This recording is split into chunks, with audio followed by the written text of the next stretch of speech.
The ship moved through the darkness of space like a small fish swimming toward a whale. Inside, Ambassador Una Park sat in her chair and watched the massive station grow larger through the window. The Galactic Council Station was the biggest thing humans had ever seen. It was a ring of metal and light that floated between 3 suns, and it held representatives from over 200 species. Una was not afraid. She had been an ambassador for 15 years.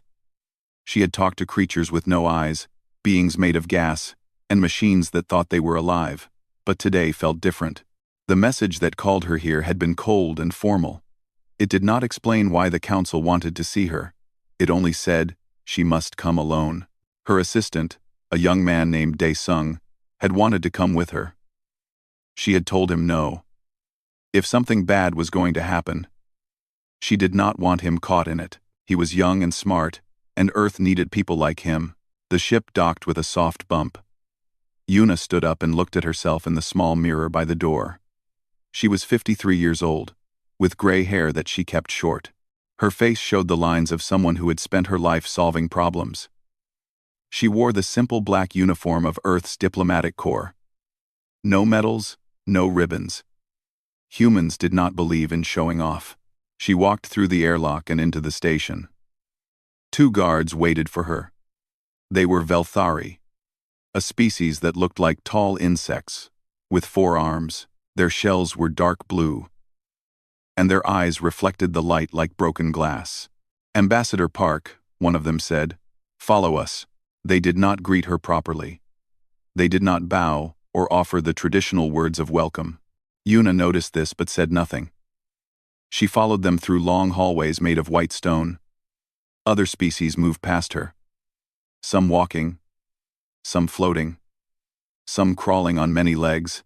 None of them looked at her. That was strange too. The guards brought her to a great door made of something that looked like gold.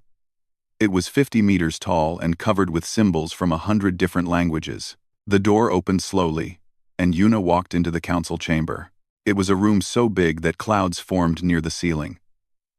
Seats rose up on all sides like the inside of a bowl, and in those seats sat the representatives of the galaxy's most powerful species. At the bottom of the bowl was a single platform, and on that platform was one small chair. The chair was for her. Una walked down the long ramp to the platform. Her footsteps echoed in the silence. She could feel thousands of eyes watching her. When she reached the chair, she did not sit. She stood with her hands behind her back and looked up at the High Council. There were 12 of them, sitting in floating chairs above her. High Counselor Draven was in the center. He was a Morathi, a species that looked almost human but with skin the color of pale silver and eyes that had no pupils. The Morathi had ruled the council for 300 years. They believed they were the wisest species in the galaxy. "Ambassador Park," Draven said. His voice filled the chamber without effort. "Thank you for coming so quickly." "You did not give me a choice," Una said. "Your message made it clear this was urgent." Draven smiled. It was not a friendly smile. "Humanity has been part of our galaxy for only 50 years. In that time, you have grown faster than any species in recorded history. Your ships travel further. Your colonies spread wider. Your technology improves every year. We work hard," Una said simply. "Yes," Draven said. "Too hard, perhaps. The Council has become concerned. Your growth threatens the balance of the galaxy. It makes other species nervous." Una kept her face calm. "We have never attacked anyone. We have never broken any law. We trade fairly, and we honor our agreements." "That is true," Draven admitted. "But the future is uncertain. The Council has decided that humanity must prove its loyalty to galactic peace." Here it comes, Una thought. She had suspected something like this for months. Earth's intelligence services had been picking up strange signals, secret meetings, whispered conversations. Someone had been planning something. "What does the Council want?" she asked. Draven leaned forward in his floating chair. "Humanity will pay a tribute to the Council. Every year, you will give us 30% of the rare minerals from your mining operations. You will also share all new technology with the Council before using it yourselves. Finally, You will reduce your fleet by half. The chamber was completely silent. Yuna felt anger rise in her chest, but she pushed it down. She had learned long ago that anger made you stupid. And if we refuse? She asked. Then humanity will be removed from all trade agreements, Draven said. No species will be allowed to do business with you. Your colonies will be isolated. Your people will starve. Yuna looked around the chamber. Most of the representatives were not looking at her. They were looking at their feet or their hands or the ceiling. They were ashamed. How long do we have to decide? Yuna asked. 1 week, Draven said. But I should tell you, Ambassador, that refusing is not really an option. The Council has made its decision. This is not a negotiation. This is a demand. Yuna nodded slowly. She pulled a small device from her pocket and spoke into it. Please note that the Galactic Council has demanded tribute from Earth. 30% of rare minerals, all new technology, and half of our fleet. The deadline is 1 week. What are you doing? Draven asked, his silver face showing confusion. Recording, Yuna said. Everything said in this chamber is now part of the official record. Earth's government will receive this recording within the hour.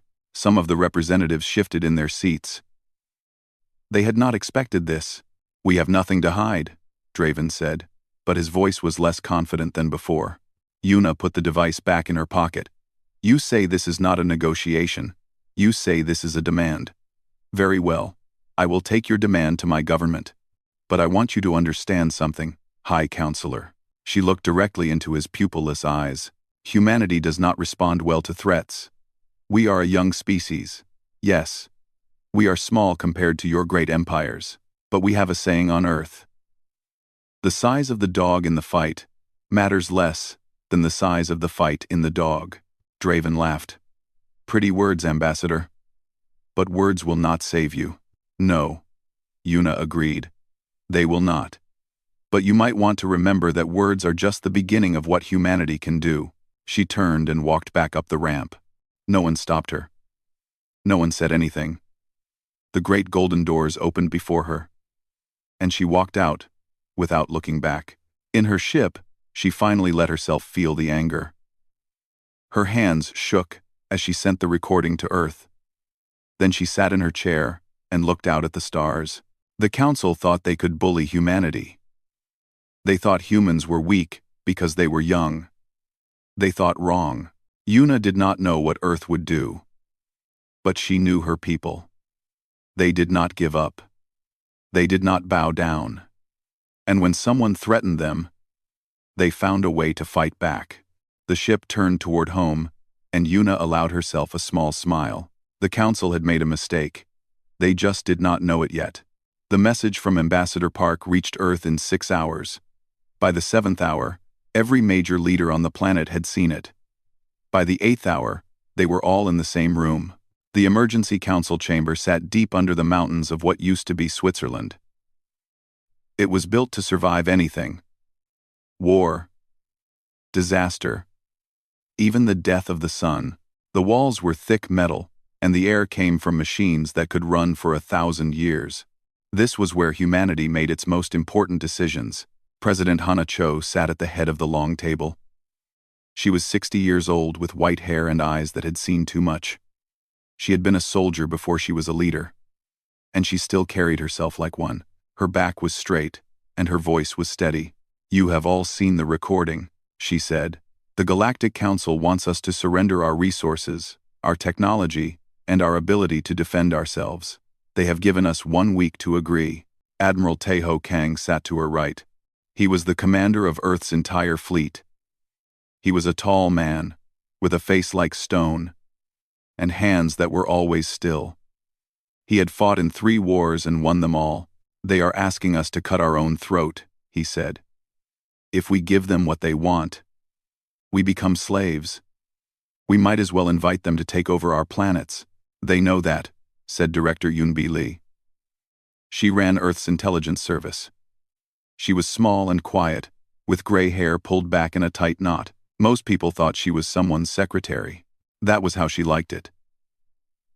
This is not about resources. This is about power. The Morathi have controlled the Council for 300 years. They see us as a threat to that control. President Cho nodded. The question is, what do we do about it? The room was quiet for a moment. Then Admiral Kang spoke again. We could fight, he said. Our fleet is smaller than theirs. But our ships are faster, and our weapons are better. We have been preparing for this possibility for 20 years. And how many people would die? Asked Dr. Wonshik Baek. He was the Minister of Science, a gentle man who had spent his life building things instead of destroying them. A war against the Council would cost millions of lives. Maybe billions. Doing nothing will cost more in the long run, Admiral Kang said. A slow death is still death. President Cho held up her hand. There might be another way. Everyone looked at her. Director Lee, she said, tell them what your people have found. Yunbi Lee stood up and walked to a screen on the wall. She touched it. And images appeared. Documents. Recordings. Financial records. For the past 5 years, my agents have been collecting information on the Council, she said. We suspected something like this might happen. So we wanted to be ready. What we found was worse than we expected. She touched the screen again. A list of names appeared. These are 12 species that the Council has extorted in the past 100 years. The Phanari, the Brakshi, the Thulian Collective, and 9 others. Each of them was given the same choice we were given. Pay tribute or be destroyed. What happened to them? President Cho asked, though she already knew the answer. They paid, Director Lee said. They gave the Council their resources, their technology, their pride. And now they are poor and weak. The Phanari used to be explorers. Now they work in Council factories. The Brakshi used to be warriors. Now, they serve as guards for Morathi officials. The room was very quiet. The Council is not a government, Director Lee continued. It is a criminal organization. It takes from the weak and gives to the powerful. And the Morathi sit at the top, getting rich, while everyone else suffers. Admiral Kang's stone face showed a small smile. So we have evidence of their crimes. We have more than evidence, Director Lee said. We have names, dates, and amounts. We know exactly how much they stole and from whom. We know where the money went. We know everything. President Cho stood up. Here is what I propose. We do not pay their tribute. We do not fight their war. Instead, we tell the truth. Tell the truth? Dr. Baek looked confused. We broadcast everything, President Cho said. Every crime, every theft, every lie. We send it to every species in the galaxy. We show them what the Council really is. That might make them angry, Admiral Kang said. Good, President Cho replied. Anger is better than fear. Right now, every species in the galaxy is afraid of the Council. They think the Council is too powerful to fight, but if they see the truth, they might realize something important. What? Dr. Baek asked. That they outnumber the Council by 1,000 to 1. That if they all stood together, the Council could not stop them. The Morathi have power because everyone believes they have power. Take away that belief, and they have nothing. Admiral Kang nodded slowly. It could work. But what about us? Even if other species turn against the Council, we still have to survive long enough for that to happen. President Cho looked at him. That is where you come in, Admiral.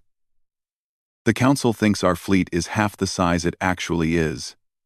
They think our weapons are 20 years behind theirs. They are wrong on both counts. The Shadow Fleet, Admiral Kang said. Yes, 20 years of building ships in secret. Our best engineers, our best technology, hidden in bases across the outer systems. If the Council attacks us, they will find we are much harder to kill than they expected. Director Lee smiled. It was a cold smile.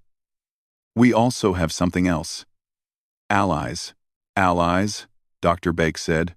Who would help us against the Council? The species they have already hurt, Director Lee said. The Phanari, the Brakshi, the others. We have been talking to them in secret for years. They are afraid, yes. But they are also angry. They want revenge. They just need someone to go first. And we will be that someone, President Cho said. She looked around the room. Every face showed understanding now. This was not just about survival. This was about changing the galaxy. We have 1 week, she said. In that time, we need to do 3 things. First, prepare the broadcast. Director Lee, your people will put together everything we have on the Council's crimes. Make it clear, make it simple, make it impossible to deny. Yes, President. Second, contact our friends among the other species. Tell them what we are planning. Ask them to be ready to support us when the time comes. Do not force them. Just give them the choice. Understood. Third, prepare the fleet. Admiral Kang, I want every ship ready to fight. But I also want them ready to help. If other species decide to break free from the Council, they will need protection. Our ships will give them that protection. Admiral Kang stood up. It will be done. President Cho took a deep breath. 50 years ago, humanity looked up at the stars and wondered if we were alone. We found out we were not alone. We found out the galaxy was full of life, full of wonder, full of possibility. But we also found out it was full of bullies and thieves. She looked at each person in the room. The Council thinks we are weak because we are young. They think we will bow down because we are afraid. They are wrong. Humanity has faced worse than this. We have survived ice ages, plagues, and wars. We have always found a way forward. She smiled, and there was fire in her eyes. The Council wanted tribute. We will give them something better. We will give them the truth, and the truth will set the galaxy free. The meeting ended, and the leaders of Earth went to work. They had 1 week to change everything.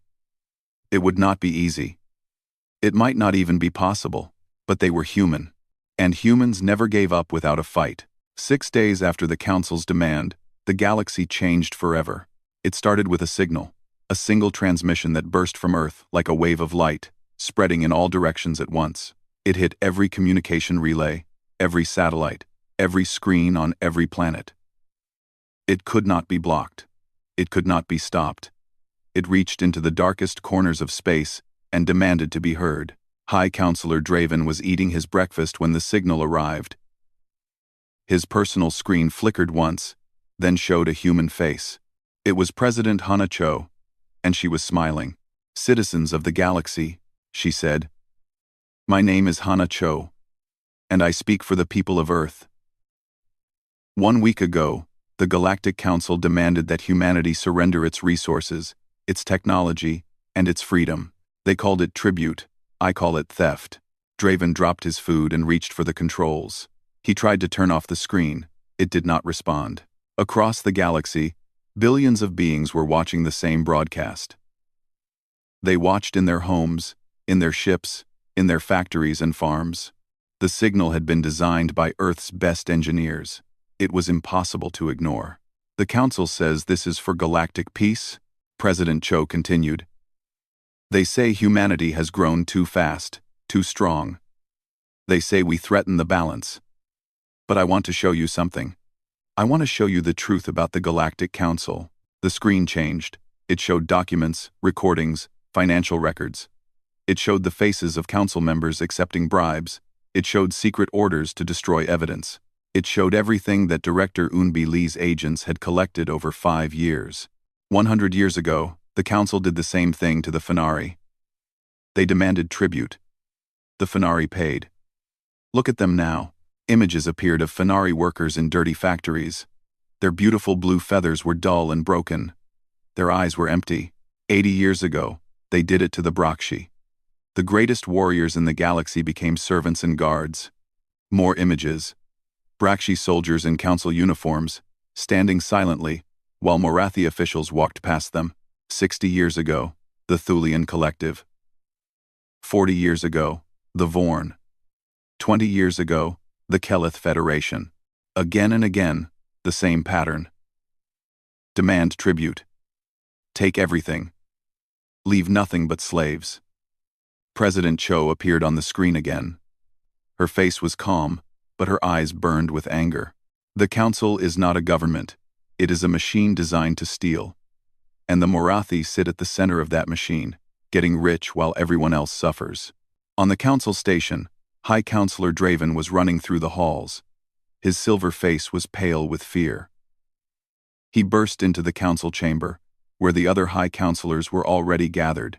They were all watching the broadcast, and they all looked terrified. "Turn it off!" Draven shouted. "Stop the signal!" "We cannot," said Counselor Mira, of Elthari.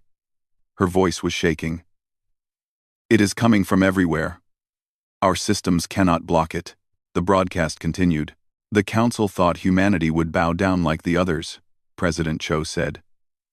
"They thought we would pay their tribute and become their slaves. They were wrong." Her smile widened. "We will not pay. We will not bow. Instead, we offer something to every species in this galaxy. Something the Council has taken from you." "What is she doing?" Draven whispered. "We offer freedom." The screen showed a map of the galaxy. Earth was a small blue dot near the edge. But as President Cho spoke, lines began spreading from that dot, connecting to other worlds, other species, to the Fenari. "We offer trade. Fair trade. Without tribute or theft. We will buy your goods at honest prices and sell you ours. We will help you rebuild your fleets and reclaim your dignity." On the Fenari homeworld, workers looked up from their machines. For the first time in 100 years, they felt something they had forgotten. Hope. To the Brakshi, we offer alliance. Your warriors are the finest in the galaxy. Fight beside us, and we will fight beside you. Together, we will be stronger than any council. In their barracks, Brakshi soldiers looked at each other. Some of them smiled. It had been so long since they had smiled. To the Thulian Collective, the Vorn, the Kelith Federation, and every other species the Council has hurt, we offer the same thing. Trade, alliance, friendship.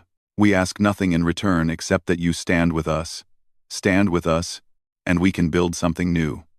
Something better. President Cho paused. When she spoke again, her voice was softer. "I know you are afraid. The Council has power. They have ships and weapons and money. They have ruled the galaxy for 300 years. But I want you to think about something." "How?" She leaned forward. "There are 200 species in this galaxy. The Council controls maybe 20. That means 180 species have been living under their shadow. Afraid to speak. Afraid to act. But what if you were not afraid? What if you all stood up at the same time? On 1,000 worlds, beings were thinking the same thought. The Council has power because you believe they have power. Take away that belief, and they have nothing. They cannot fight everyone. They cannot steal from everyone. They are strong only because you are divided. Together, you are stronger than they could ever be." The broadcast was almost over. President Cho stood up straight. "Humanity is young. We have only been in the galaxy for 50 years. We do not have the history or the wealth of the older species. But we have something else. We have courage. We have hope. And we have a dream of a galaxy where no species has to bow to another. The Council gave us 1 week to answer their demand. Our answer is this. We reject your tribute. We reject your threats. We reject your power." Her eyes seemed to look directly at High Counselor Draven. "And to the Morathi who thought they could bully us into submission, remember this moment. Remember the day you tried to extort humanity. Remember what happened next." The screen went dark. For a long moment, the galaxy was silent. Then, slowly, it began to wake up. On the Fenari homeworld, workers walked out of their factories. They gathered in the streets and looked up at the sky. Someone started singing an old song, a song of freedom that had been forbidden for 100 years. On the Brakshi worlds, warriors removed their council badges and threw them on the ground.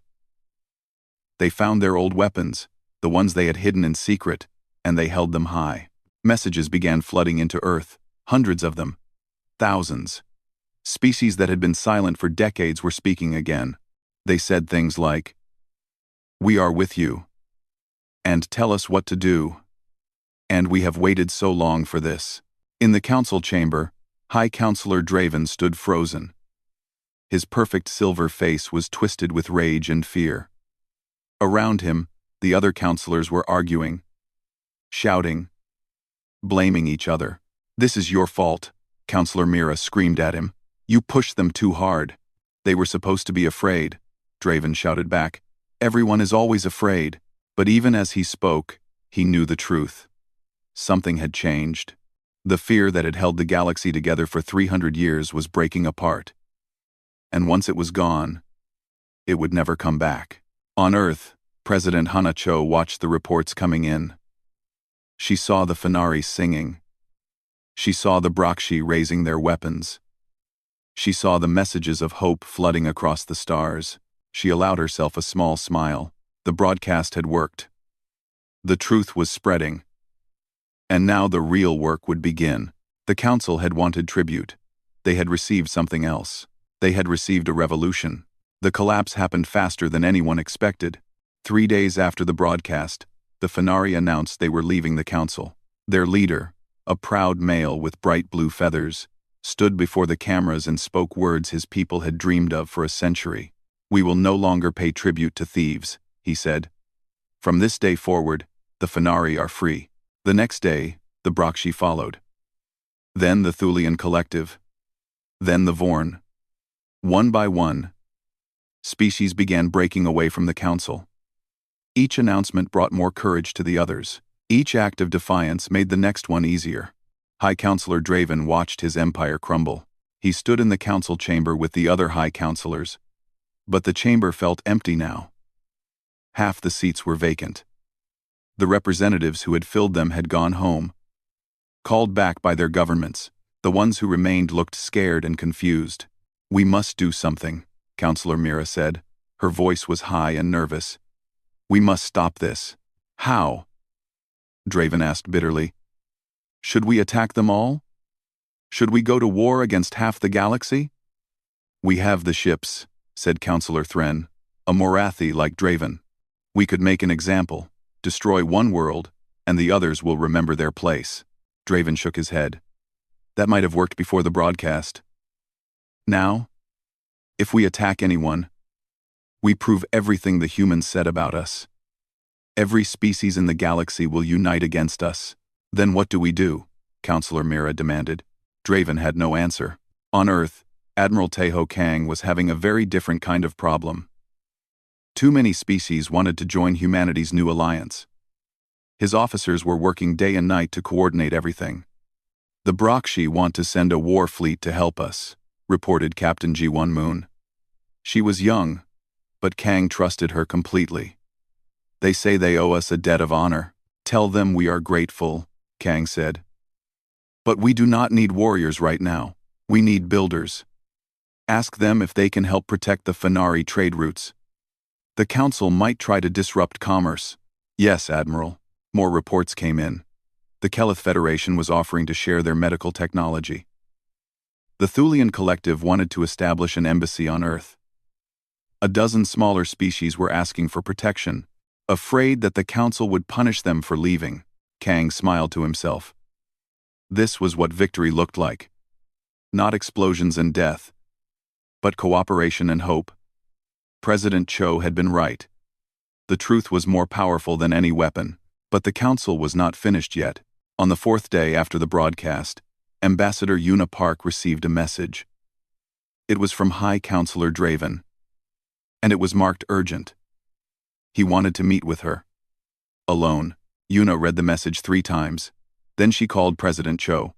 "It could be a trap," the president said. "It could be," Una agreed. "But I do not think so. He sounds desperate. I think he wants to negotiate." Negotiate what? His surrender? Maybe. Or maybe he thinks he can still save something from this disaster. Either way, I think we should hear what he has to say. President Cho was quiet for a moment. "Be careful, Una. Do not go to the station. Make him come to neutral ground." "I will." They agreed to meet on a small trading post in unclaimed space. It was run by a species called the Jathi, who cared about nothing except profit. They would not take sides in any conflict. Yuna arrived first. She sat in a private room and waited. The walls were decorated with strange art from 100 different worlds. The air smelled like spices she did not recognize. Draven arrived an hour later. He looked different than he had in the council chamber. His silver skin was dull, and there were shadows under his eyes. He walked slowly, like someone who had not slept in days. "Ambassador Park," he said. "Thank you for meeting me." "High Counselor," Yuna said. She did not offer him a seat. She did not offer him anything. Draven sat down anyway. He put his hands on the table and looked at her. "You have destroyed us," he said. His voice was flat. 300 years of Morathi leadership, gone in a week. Our economy is collapsing. Our allies are abandoning us. Everything my ancestors built is falling apart. "You destroyed yourselves," Yuna said. "We only told the truth." Draven laughed. It was a bitter sound. "The truth. Yes. Such a simple thing, is it not? And yet, it brought down an empire. What do you want, High Counselor?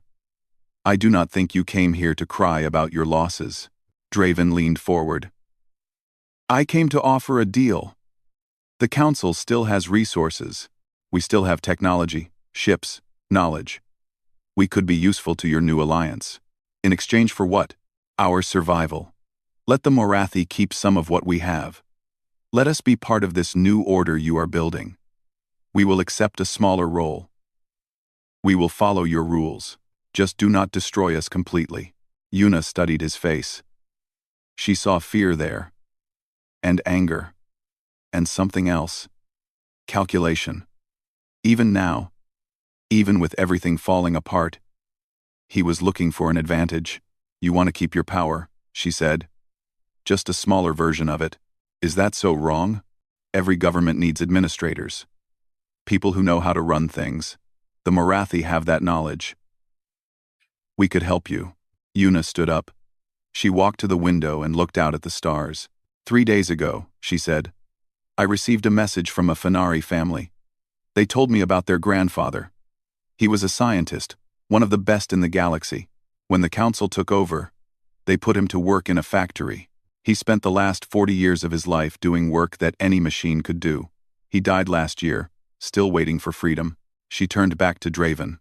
"Yesterday, I talked to a Brakshi veteran. She was a hero once. She fought to protect her people against invaders. When the council came, they took her weapons and made her stand guard outside a Morathi shopping center. She has been standing there for 60 years. Draven said nothing. "Your ancestors did not just steal resources," Yuna said. "They stole lives. They stole futures. They took proud species and turned them into servants. And now you want to negotiate? The past cannot be changed," Draven said. "We can only deal with the present." "No," Yuna said. "We can also deal with justice." She sat down again and looked directly into his eyes. "Here is what is going to happen. The Morathi will give back everything you stole. Every mineral, every piece of technology, every credit. You will pay reparations to every species you hurt, and you will do it publicly, so everyone knows the truth." Draven's silver face went pale. "That would bankrupt us. We would have nothing left." "See? Then you will have to build something new," Yuna said. "Like everyone else. Like the species you robbed have been trying to do for generations. And if we refuse?" Yuna smiled. It was not a friendly smile. "Then you will be alone. Completely alone. No trade, no allies, no protection. The species you hurt are very angry, High Counselor. The only thing stopping them from coming after you is us. We have asked them to show mercy. We have asked them to give you a chance to make things right. But if you refuse that chance, we will stop asking." Draven stared at her. For the first time, Yuna saw real fear in his eyes. Not fear of losing power. Fear of losing everything. "I need time," he said finally, "to talk to the other counselors. You have 3 days, Yuna said. After that, the offer disappears. She stood up and walked to the door. Ambassador Park, Draven called. She stopped but did not turn around. Why? Why are you giving us any chance at all? After everything we did? Yuna was quiet for a moment. Because that is who we are, she said. Humanity believes in second chances. We believe people can change. If they want to badly enough. We hope you will prove us right. She left him sitting alone in that room, surrounded by alien art and the ruins of his ambition. 3 days later, the Marathi accepted her terms. The collapse was complete, and something new was beginning. 1 year after the broadcast, the galaxy gathered again. This time, they did not meet on the old council station. That place held too many bad memories. Instead, they came to a new station, one that had been built in the empty space between stars.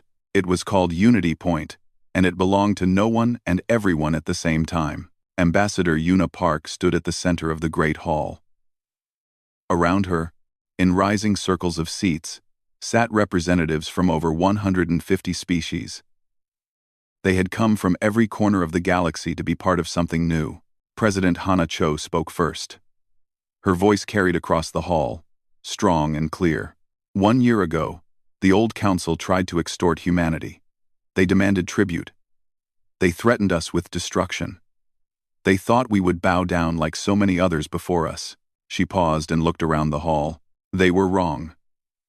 But our victory was not just humanity's victory. It belonged to all of you. To the Fenari, who remembered their songs of freedom. To the Brakshi, who never forgot how to fight. To every species that had the courage to stand up and say, "Enough." Cheers rose from the crowd. Fenari voices sang. Brakshi warriors stamped their feet. The sound echoed through the hall like thunder. President Cho raised her hand, and the crowd fell silent. Today, we create something new. Not a council of masters and servants. Not an empire of thieves. Instead, we create an alliance. A true alliance. Where every species has an equal voice. Where no one pays tribute except in friendship. Where we help each other grow instead of tearing each other down. She stepped back, and Ambassador Park stepped forward. I have the honor of announcing the founding of the Galactic Alliance, Yuna said. Our charter is simple. We will trade fairly. We will defend each other. We will settle disputes through discussion, not force. And we will remember the lessons of the past. She held up a small device. This contains the new charter. It has been signed by 153 species. More are expected to join in the coming weeks. From this day forward, we walk together into the future. The crowd cheered again. This time, the cheering went on for a long time. After the ceremony, Yuna walked through the station. She still could not believe how much had changed in a single year. Species that had been enemies now worked side by side. Trade routes that had been closed for decades were open again. The galaxy felt alive in a way it had not felt for centuries. She found Admiral Taeho Kang standing by a window, looking out at the stars. You should be celebrating with the others, she said. He shook his head. I will. In a moment. I just wanted to look at this. At what? He pointed at the stars. All of that. All those worlds, all those people. For 300 years, they lived under the shadow of the council. They were afraid to dream, afraid to hope, and now look at them. Yuna stood beside him. It is beautiful. Is it not? It is, Kang agreed. But I keep thinking about what comes next. The hard part is not winning the revolution. The hard part is building something that lasts. You sound like President Cho, Kang smiled. She is a wise woman. She knows that alliances are fragile. People forget their promises. Old grudges come back. Power corrupts. We have to be careful, or we will end up like the council. We will be different, Yuna said. We have to be. Yes, Kang said. We do. They stood in silence for a moment. I met a young Fenari today, Yuna said. She was born after the broadcast. She has never known anything but freedom. She told me she wants to be an explorer when she grows up. She wants to see the whole galaxy. ADF, that is wonderful. It is, but do you know what she said next? She said she was grateful to humanity. She said her parents told her stories about how we saved them. Kang looked at her. Does that bother you? Yuna thought about it. A little. We did not save them. They saved themselves. We just gave them the chance. Sometimes that is all people need, Kang said. A chance. Someone to go first. Someone to show them it is possible. A door opened behind them. Director Yoonbi Lee walked out, looking tired but happy. There you are, she said. President Cho is asking for you. They want to take a picture with all the founding members. Yuna nodded. We should go. But before they left, she took one more look at the stars. Out there, somewhere, the old council station was still floating in space. Most of the Marathi had left it. They were scattered across their homeworlds now, trying to rebuild without the stolen wealth they had depended on for so long. High Counselor Draven had resigned 3 months ago. No one knew where he was now. Some said he had gone into hiding. Others said he had died. Yuna did not care either way. He was not important anymore. What was important was what came next. The picture was taken in the main hall. 153 representatives stood together, shoulder to shoulder, tentacle to wing, claw to hand. Humans stood among them, not above them, equal members of something greater than any single species. Dr. Wanshik Baek stood next to Yuna. He was smiling like a child. I never thought I would see this, he said. A galaxy united. Not through force, but through choice. Neither did I, Yuna admitted. A year ago I thought we might all die fighting the council. This is better, much better. The ceremony ended, and people began to leave. Ships departed for their homeworlds, carrying news of the new alliance. The galaxy was changing. And for the first time in centuries, it was changing for the better.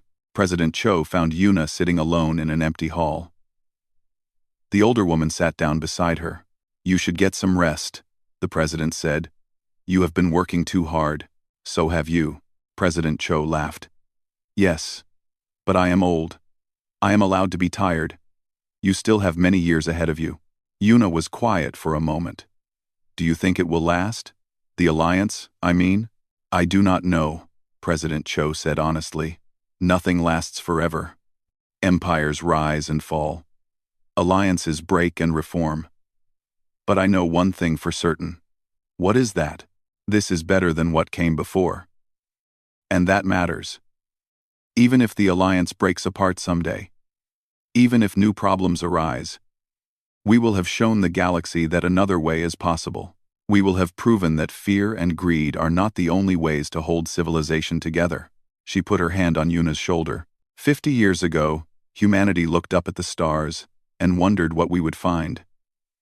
Now we know.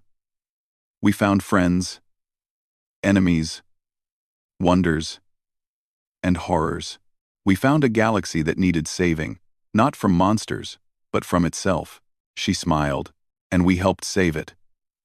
Not with weapons, not with threats, with truth, courage, and the simple belief that beings can be better than they are. That is worth remembering. That is worth celebrating. Yuna nodded slowly. The weight she had been carrying for a year felt a little lighter. Thank you, President. Thank you, Ambassador. Now, go get some sleep. Tomorrow, there will be more work to do. There always is. Yuna left the hall and walked to her quarters. Through the windows, she could see ships moving through space, lights blinking in the darkness.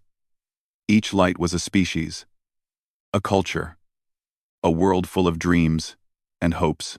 The Galactic Council had tried to extort humanity. They had failed, and now the stars belonged to everyone. She smiled, lay down on her bed, and slept peacefully for the first time in a year. Outside, the galaxy was quiet. But it was a good quiet. The quiet of a storm that has passed. The quiet of a new beginning.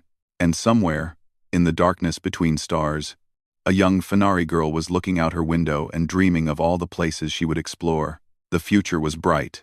Humanity had made sure of that.